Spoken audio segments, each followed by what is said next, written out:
work at Distinction Tattoo Studio. I've not been tattooing as long as a lot of people. I've only been doing it really 4 years. I originally started working at a shop in Blackburn, which is where I met the owner of this studio, Si. I used to work for him. I was his apprentice originally, and then when he opened this studio, he asked me to come work for him, which was my main role outside of my apprenticeship. And yeah, I've not looked back since, really. Been spending the last couple of years developing my own style of artwork that originally came out of Germany, trash polka. I've sort of been taking my own sort of twist on that kind of artwork. It's getting more and more popular, mainly in Europe at the moment.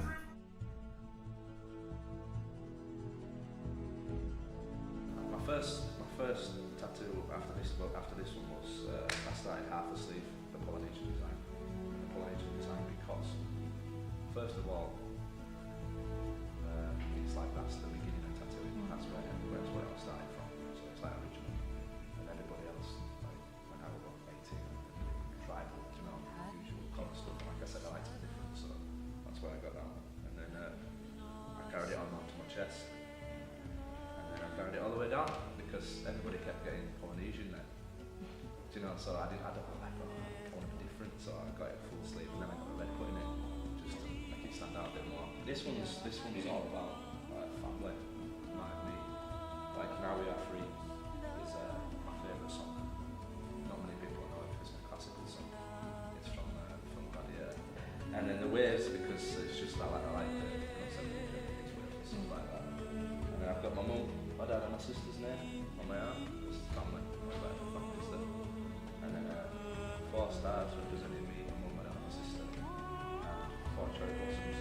My favourite colour, my sister's favourite colour, my dad's favourite colour. You see people are going, yeah, I just want a tattoo, go in yourself and tattoo. We've not thought about it. Every tattoo I've got, except for the colours. I've sat and thought about, I've drawn it myself, but I'm alright at that. I don't need to plan on me, so I'm going to change it and do it again until I'm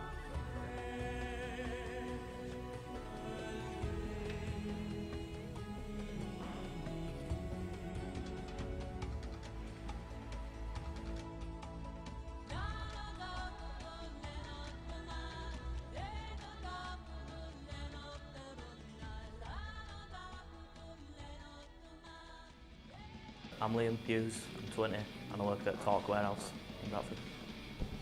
This one, it's got a big ship. It says, "This sinking feeling never dies." It's a lyric from a band called I Killed a Prom Queen that I used to be into. Don't really listen to it anymore, but that's the first one. It took about 5 hours-ish. It comes up to about here. I've got a compass on my elbow, a lighthouse on the inside of my arm. That sort of fits in with sea theme and all that. I've got these two, an All-Seeing Eye, and what an eagle fighting a snake in the forearm. This one is really for my granddad. He used to work on boats and stuff. And the lyrics to the song are about sea life and stuff like that, so I just thought it would fit. Compass was just sort of something to go with, and lighthouse just same really, just to get it all tied into one thing. Yeah, I got this one just because I liked the design, this eagle and snake. I just wanted some sort of theme, I guess, an evil theme on this arm. So an eagle and snake fighting. It's like a classic sort of Jerry sort of style tattoo thing. But the guy who did it, it's his own sort of version of it, so that's that one. This one's actually brand new. I got this one done 2 weeks ago. I'm getting finished this Saturday. I've got a yin yang on the back with the waves to carry on with this one, and an angel. And the angel represents, well, to me, it represents me and my granddad, because I've got like a few stories where definitely and like someone watching over me, like scary stuff, and that's like just saying that someone is there watching over you. You're alright. People react to him and they talk to him about it, and the feedback I've got from them is everyone's been good, everyone's liked him. They can only see half, and I'm like, oh, have you got 2 full sleeves? Yeah. Well, they like want to see them, but I can't take my shirt off in the middle of a restaurant. So I've got a grandfather clock on my leg. I got that done when I was 19, last year. I had it done by a woman in Leeds.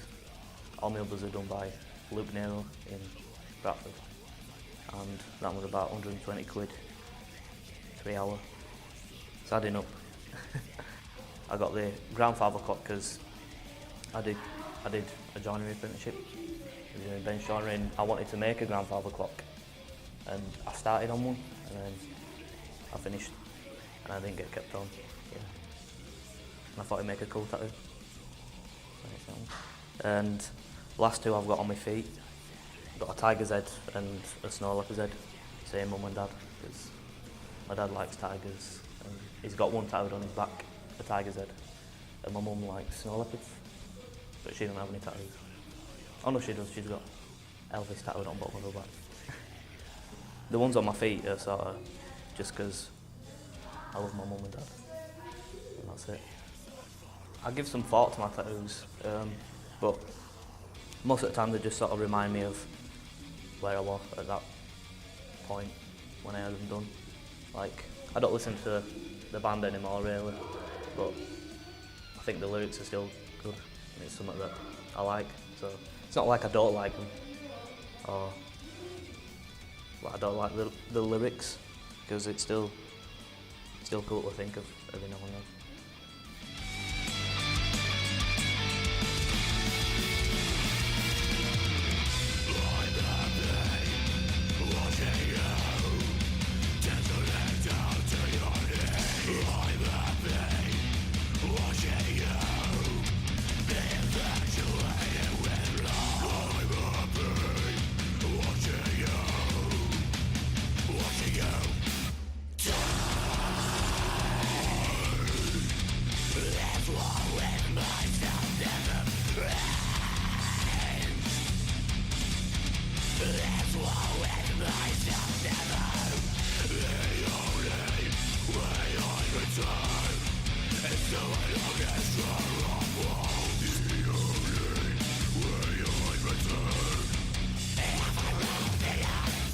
There are so many studios, and it's tattoo artists like to keep things close knit. The knowledge that you get that tattooists have to offer, you're set for life once you've got it. It's an amazing job, it's an amazing culture. So they're not willing to give it away. A lot of people that I like and that I know as well personally, that let me be an apprentice, let me be your apprentice. They can't draw off the top. They want to turn around and say I'm a tattooist, and it's not. It's about the artwork.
People are just ask how many you have.